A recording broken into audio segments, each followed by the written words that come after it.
Welcome to Crushing Kayfabe. My name is Jason Garish. Thank you for tuning in. Not a whole lot going on. We're kind of getting ready for the Clash of Castle as far as WWE is concerned. Other than that, we kind of advancing some storylines in there.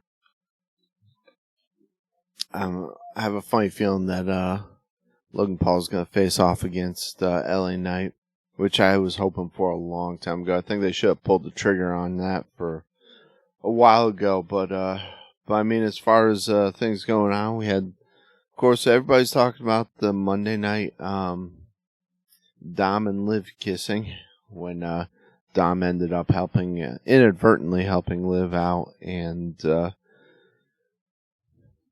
helping her retain the title that she won at King Queen of the Ring. So, I mean, which I didn't get to see live. I think they cut away right away on Raw, and I think, if I'm not mistaken, that might have been part of the overrun. So I actually ended up seeing that afterwards because I heard a lot of people talking about it. I was like, what the heck happened? And I kind of looked. I think it was on WWE that put it online, but yeah. So this, from a storyline standpoint, I kind of like that. I think it kind of works because they can go a lot of different ways with this. Not a huge Liv Morgan fan. Don't like her in-ring work as much. She's improved a lot. I'm not going to take that away from her. She has definitely improved a lot, but I'm still not a huge Liv Morgan fan for her in-ring work. I think this interaction with Dom, though, I think is going to be huge because this could either end up breaking up the Judgment Day, or definitely should break up, Rhea Ripley and Dom. So, and I like it because it keeps Dom in the spotlight, keeps him fresh. Because he's been excellent heel so far. I mean, is this the thing that turns him eventually babyface? I don't know. It all depends on where you decide to go with this. Is Rhea going to come back and confront him? I assume that would be the case. Obviously this is part of Liv Morgan's quote unquote revenge tour. So we'll see how that all plays out. Because so far Dom, for lack of a better term, kind of looks like innocent bystander in this. He was actually trying to get the title off of Liv Morgan. He was trying to help Becky out, supposedly.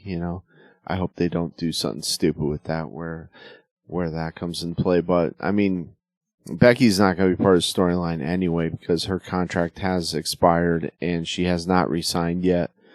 There's a lot of stupid rumors going around that she's going to sign with AEW. I don't ever see that happening. I think that would be so foolish, with her and her, are they married, Seth and her? I don't know. Between her and Seth, I don't see them going to AEW. No matter how much money they throw at either one of them, I can't see it. I can't see it. I think they'd be foolish to do it. And, yeah. I mean, unless Tony would have to throw some ridiculous number at her, I think. I think she's going to go away for a little while and come back. She wants to spend some time with her family, and that's awesome. I don't have any qualms about that or anything, because I think it's time for her to take a little break. And same thing with Seth. I think it's time for him to definitely take a little break so they can go out and do some family things, which would be really cool. But I definitely seeing this being an issue, obviously, when Rhea comes back. So they're going to play up that storyline. I kind of, from what I'm hearing online, it kind of makes me feel like Rhea's going to come back soon. I'm not sure what the projected timeline was for her injury, but it kind of makes me feel like she might be returning soon because I don't see them playing this whole storyline out without her involvement. I don't think that would work, but like I said, it's gonna keep Dom fresh. It's gonna keep everything going, and Liv's probably the perfect person for this role.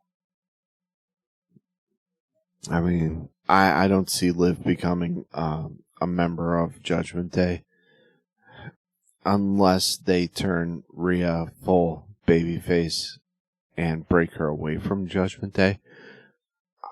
Since she's almost like the pseudo leader of it, I'm not sure how that would play out, and we have Damian Priest in this real weird kind of,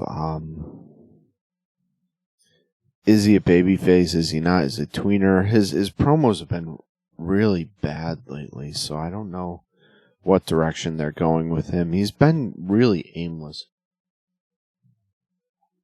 I'm not real happy with where they're taking this this championship run. It's been really a forgettable championship run. I almost forget that Damian Priest even has the belt. That's how bad it's been. And that's not a good thing. That's definitely not a good thing. So all this kind of plays. Like I said, I like it because it brings interest back to Judgment Day, and I like it because it brings interest back to Tom. How all this is going to play out. That's one of the cool things. I'm excited because with the creative direction that Triple H has taken with a lot of these storylines, the one thing I'm getting really happy about is being not able to predict the future with these, because in the past it was kind of like I could look at it and go, oh, hey, that's going to happen, this is going to happen. And I can't do that so much anymore. And I couldn't do it so much with Bloodline. I couldn't do it with a lot of stuff. And where's the Bloodline going to go? That's another great thing that I'm happy about, A lot of fans are kind of crapping all over Solo, but I mean, where's this going to lead to? Is there going to be a payoff? I think it's eventually going to splinter the group into two different factions, when Roman Reigns returns. So, all this interesting little diatribe kind of leads me to a lot of fractured areas here, because we all started off with the Dom and Liv thing. There's not a whole else crazy stuff going on with Raw. I mean, like I said, we're kind of starting up for Clash of Castle, which is 2 weeks away. I'm looking forward to that. We did have Braun Breaker interrupt Rikishi and was it Dragovich match? Braun is, he's fitting the role well. I really like Braun Breaker. I don't know if they're gonna go create like a tweener role for him, or if he's gonna go full-fledged heel with this. He's out there slapping hands with fans, so it leads me to think he's going to be almost like a Stone Cold tweener, kind of pissed off at the man, kind of corporation kind of doing his thing. You didn't put me in King of the Ring, so this is what I'm going to do. The main problem is, though, he's getting over with the fans, so I don't think they can I don't think they can turn him full heel at this point, And the guy's just too good. I think they appreciate it. I do kind of have a theory on a lot of rookies that come in to the big show. I think you should initially start the majority of them off as heel. I think it's easier for them to start out that way, and they can get heel heat. People don't know them, so when they come out, it's easy to boo them. They're not familiar with them. And then once you establish them as a character and show their work rate and show how good they actually are, the fans will turn somebody babyface. You got to do it naturally. They learned that hopefully with Rock. And the fans are trying to do it with Gunther, but he is so good at being a heel that he just turns that crowd right around immediately and doesn't allow them to turn him babyface, and the fans have wanted to several times. He's that damn good.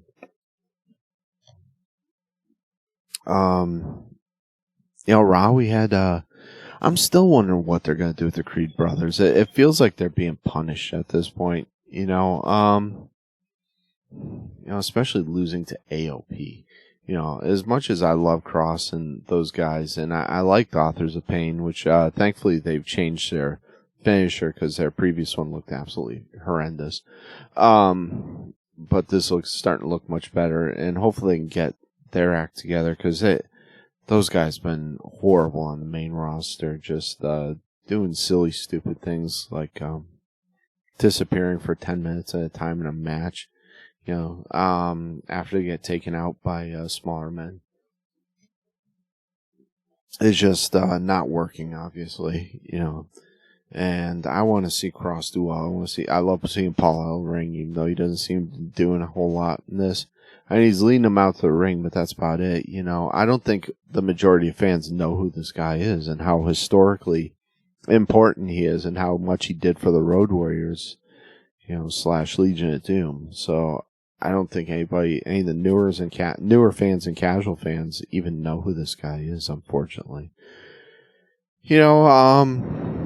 This guy of all brings me to SmackDown, though, which, I'm going to spend a little bit of time on the one thing that most people are discussing and most people are talking about, and that is the whole AJ Styles thing. The whole, is he retiring? Is he not? They had me throughout the whole SmackDown episode. I honestly thought at one point that he was going to retire. There were a couple of red flags, like when he brought the OC in and whatnot. That kind of made me think he needs him down there for backup, which he basically did. He brought him in there as his backup to watch his back and whatnot.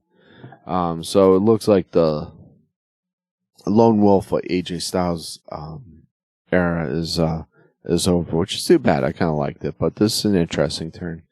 He had me, and I'm not happy about that.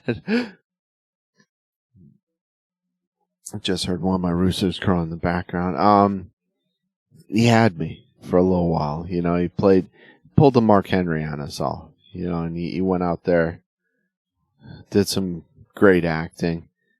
Talked about his son, talked about being there for graduation, talked about being a phenomenal father and whatnot. He had me, and it doesn't help that I've been a huge AJ Styles fan from a long time ago. Got to meet him. Sure, got to meet him when he was a TNA champion. That was really cool. But yeah, I've been an admirer of this dude for a long time. So he was smart. He tugged at the right heartstrings, and he played the game right. And then it came down to the end where he called Cody out and sneak attack on Cody. Like I say, he pulled the Mark Henry on us and had at least had me fooled for a little while. There was still a little bit of doubt in my mind, but yeah, he had me fooled. Where do we go from here? Because it's kind of weird, because it's almost backtracking to where Cody versus Styles previously, Sets AJ up as a big time heel, and sets a feud up between Cody and AJ. Should they have waited with this till after the Logan Paul thing? I don't know, because I don't know.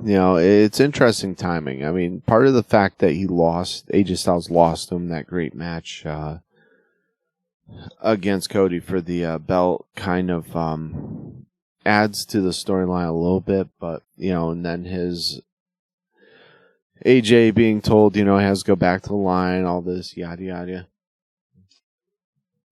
And then AJ's age comes into play, as a factor. But because he is nearing the end of his career, could this work up into a big feud that could last weeks between Cody Rhodes and AJ? That's a good question. That's a good question. Like I say, I mean, Styles delivering the Styles Clash at the end of the show to Cody. Obviously, what looked impressive, anytime he kind of puts on a larger guy, it looks impressive. But But like I say, he had me for a little while. I'm kind of ashamed that he was able to pull the wool over my eyes for a split second. I kind of thought that for a second this might just be the end of AJ. Because you will see him retiring soon, I think.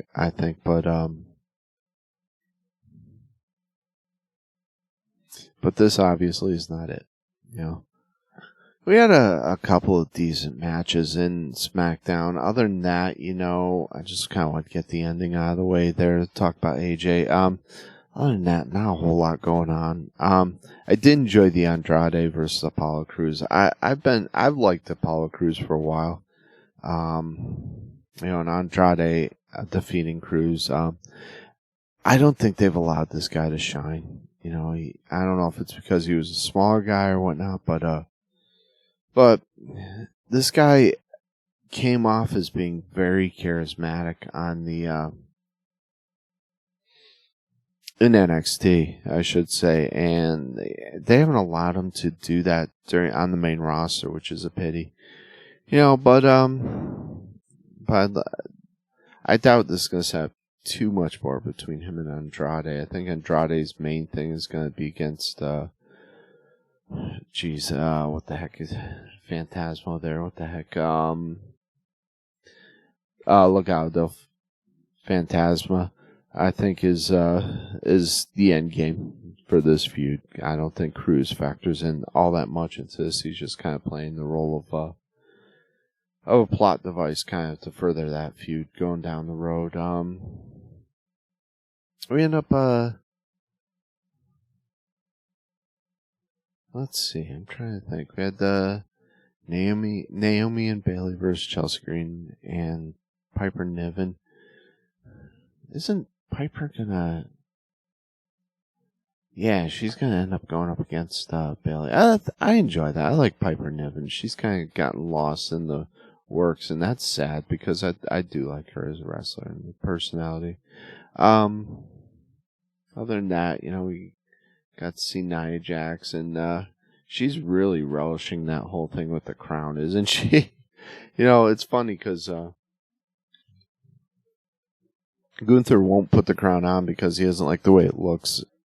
Yet, it seems like Nia can't wait to throw that crown on top of her head and parade around. Two very different personalities there,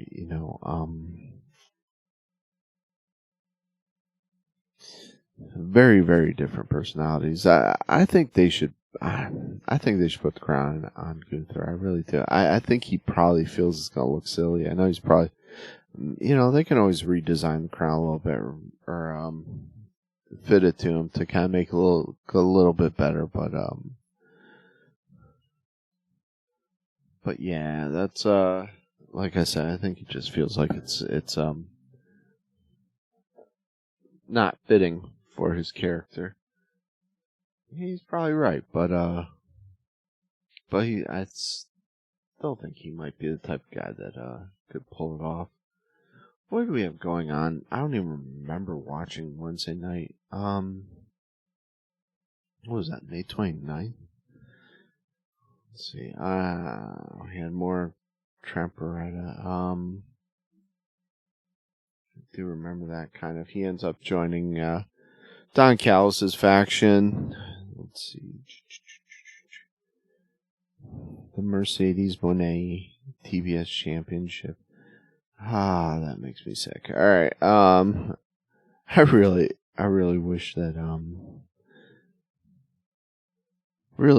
Will Nightingale was well enough right now, and I would honestly wish he was in WWE, but how's the Dragon match? Yeah.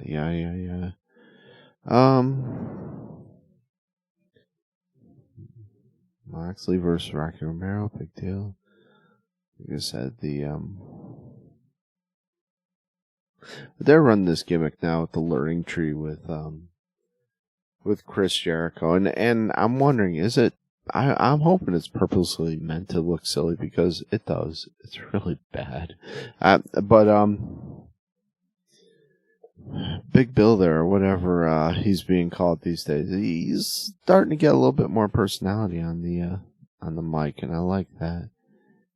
You know, jeez, we had Mercedes Moné versus Sky Blue, and the scary thing is I barely remember that. She ended up paying Sky Blue barely. That's scary. Yeah,